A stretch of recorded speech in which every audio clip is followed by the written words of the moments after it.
Iran जो काफी समय से पूरी तरह चाइना की गोद में जाकर बैठ गया था और भारत को एक के बाद एक झटके दे रहा था, उसको आखिरकार भारत की याद आ ही गई।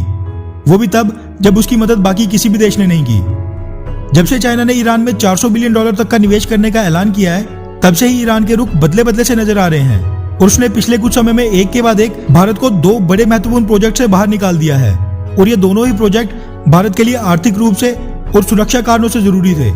पहला प्रोजेक्ट था चाबहार जायदान रेलवे लाइन का और दूसरा था Farzad B gas field project. Chabahar Zahedan railway line Afghanistan border से होते हुए अफगानिस्तान के अंदर तक जानी थी, इसलिए यह भारत के लिए सुरक्षा कारणों से और व्यापारिक कारणों से काफी जरूरी था। ईरानी सरकार ने कहा था कि भारत इस प्रोजेक्ट की फंडिंग में देरी कर रहा है, इसलिए उसने इस प्रोजेक्ट को अकेले करने का फैसला किया है।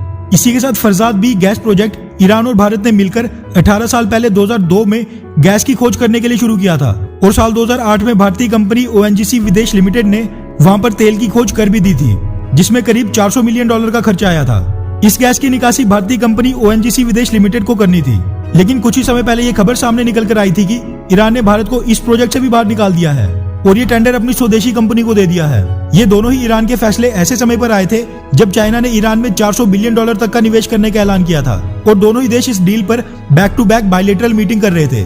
लेकिन अब ईरान को जब फिर से जरूरत है तो वो चाइना नहीं बल्कि भारत से ही मदद की गुहार लगा रहा है। दरअसल द हिंदू पर छपी एक रिपोर्ट के मुताबिक ईरान ने जिस चाबहार जायदान रेलवे लाइन का प्रोजेक्ट भारत से लेकर अपनी स्वदेशी कंपनी को दिया था, अब उसके लिए उसको cranes, tracks, switches, signalling equipment वगैरह का सामान चाहिए।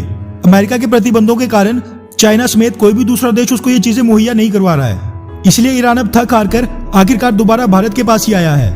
लेकिन खास बात यह है कि ईरान ये मदद बिल्कुल फ्री में चाहता है। दरअसल 2018 में ईरान के राष्ट्रपति रूहानी न्यू दिल्ली के दौरे पर आए थे। तब भारत और ईरान के रिश्ते काफी अच्छे थे और ईरान भारत को सस्ते दामों पर कच्चा तेल भी देता था। उस समय भारत ने ईरान के लिए खास $150 मिलियन की लाइन ऑफ क्रेडिट की घोषणा की थी, जिसके मुताबिक ईरान बिना पेमेंट के $150 मिलियन का सामान भारत से खरीद सकता था। ईरान चाहता है कि रेलवे लाइन बिछाने के लिए जिन चीजों की उसको जरूरत है, भारत वो इस लाइन ऑफ क्रेडिट के माध्यम से दे, जिसके लिए उसको पैसा न देना पड़े।